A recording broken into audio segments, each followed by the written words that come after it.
Hi guys, today's video is just going to be of the bridge guy that Libby captured on her phone from that day. I'm going to break down some little parts that I notice, and I'm also going to slow it down a bit, so stick with me.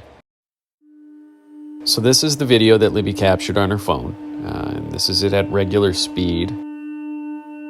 We've all seen this a million times, but if you do slow it down, you start to see some peculiarities that start to unfold, and so it's just my hope that I can help to point those things out, and we can have a discussion down below in the comments.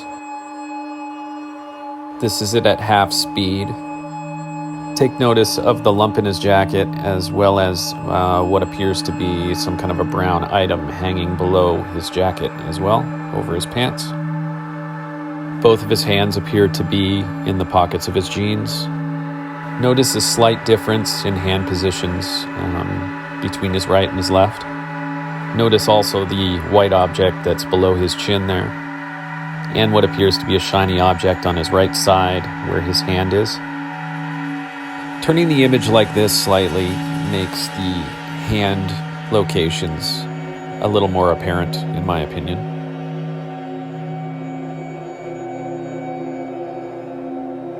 Right here, we clearly see that there's an object under his jacket. It looks like it's a fairly large object. Some have speculated that the brown item that's hanging out of his jacket is actually a bag or a fanny pack. It kind of has a 3D appearance. Looks like it sticks out a little bit from his leg. But I think this is just a shadow, and it kind of creates this illusion. I think it's actually a part of a shirt that's hanging out below his pants. It looks fairly flat. I'd like to draw attention to his mouth area now. It appears that he's saying something or he's spitting. We see some mouth movement, and then he kind of turns his head to the left and spits. He has what appears to be some form of hat on his head.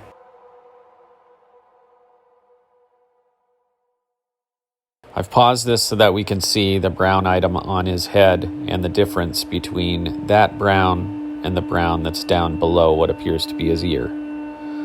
This is likely the hood of his hoodie, so it looks like his ear is on the left-hand side there, and he's wearing a hat. We also clearly now see the mouth movement. You can see in the later frames that he kind of looks over to the left, and there's a quick spit. Now, witnesses describe him as having some kind of a scarf, a white scarf. Here we do see that there's a white item, but we can't really make it out. It is not hard to see, though, when he turns his face to the left, that it appears that the item does move with his chin. It also looks as though there is fabric from the white that is also black colored.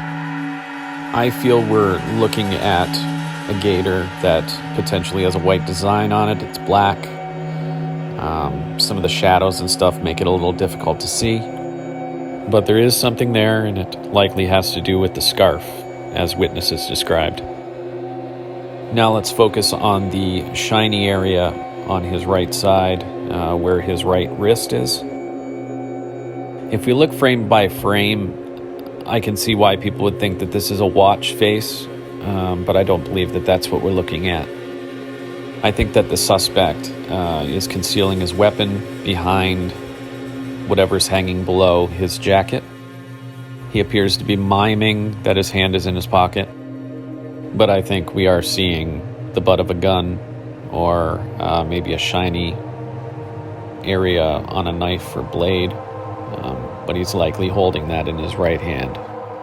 The shirt was pulled out from underneath his jacket so that he could walk along the bridge with it in his hand.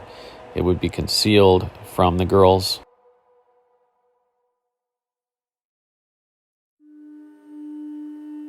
Lastly, let's take a look at his gait. The way he steps. His right leg seems to step extremely straight, while his left leg and foot appear to be outward. As his left leg surpasses his right in step, we see a little bit of his left ankle shake side to side.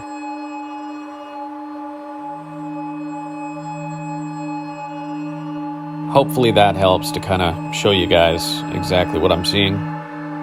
Remember, this is all speculation.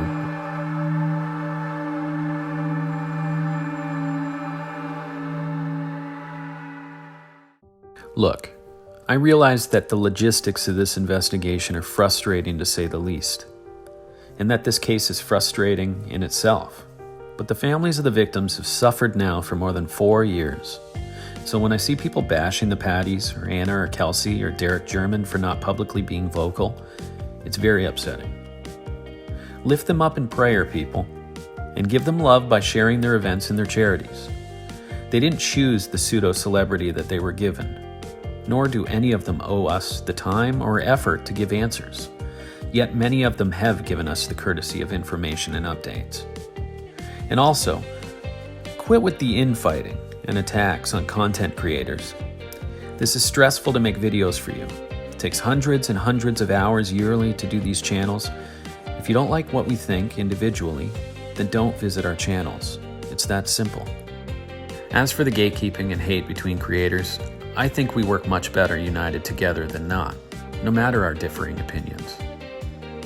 We all have things that are good and bad, okay? And the pressures of negative troll viewers made some of us fickle and jaded. I understand that. Until you understand these pressures, you won't understand what it's like.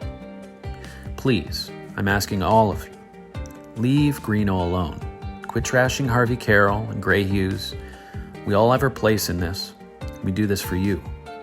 Don't let hatred bleed into this cause. The cause here is to find the killer of 2 little girls, and to commemorate and retain their legacies for them with their families. That being said, like and comment below if Libby and Abby's case has changed your life. I know it has ours. I'm Matt Sullivan, and thank you for watching Crime Dive Investigates.